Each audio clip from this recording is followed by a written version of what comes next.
You hear it again and again. After I got married, I stopped having time for myself.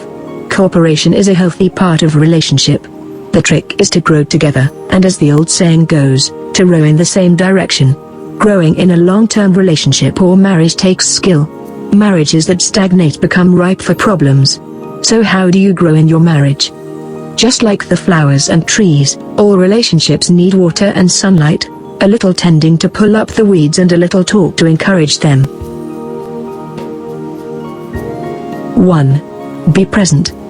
Being present can mean staying off your smartphone during mealtimes or whenever you're together. It requires truly listening to what your partner is saying. It means actually focusing on the person in the room rather than thinking about the 4 other places you could be. When you are present with your spouse, they're made to feel important, validated, and treasured. Again, this pays dividends. 2. Give them the benefit of the doubt. If your spouse takes an interest in something that doesn't immediately include you, don't react with suspicion or anger. If they suggest that going off and doing it will make them a better spouse, they might be right. So long as their new interest doesn't risk anyone's physical or emotional well-being, it would be wise to believe in them rather than ripping their idea to shreds. Giving them the benefit of the doubt. Support pays huge dividends.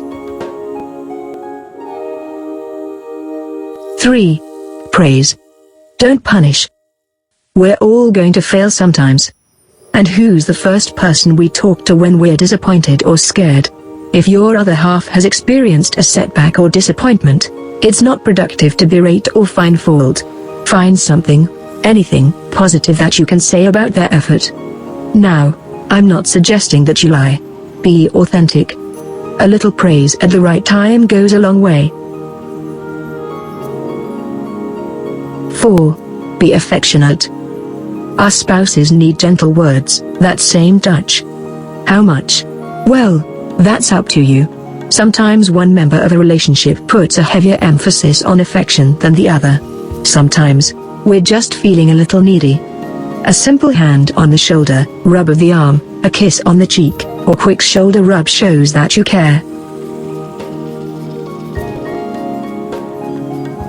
5. Communicate. Marriage can become routine. Partners assume the other can read their mind. As a professional psychotherapist, I always tell my clients not to assume. Being able to regularly share thoughts, ideas, and feelings is critical. We lead busy lives, so a frequent excuse for not communicating even the basic events of our day is "I just don't have time." Well, everyone is busy. Your spouse is busy. But if you want them to stay your spouse, open your mouth and tell them what's going on. Ask how their day was. The few minutes it takes to check in and ask how your spouse is doing says "I value you and what you're doing." You're not alone. This sharing of ideas and experiences is crucial.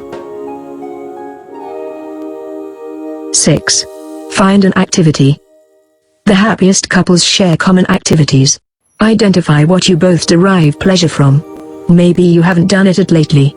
Brainstorm up a little excursion. Plan a getaway. Maintaining routine is important, but taking time out to enjoy being with each other in an activity that isn't doing errands is a way to spread growth.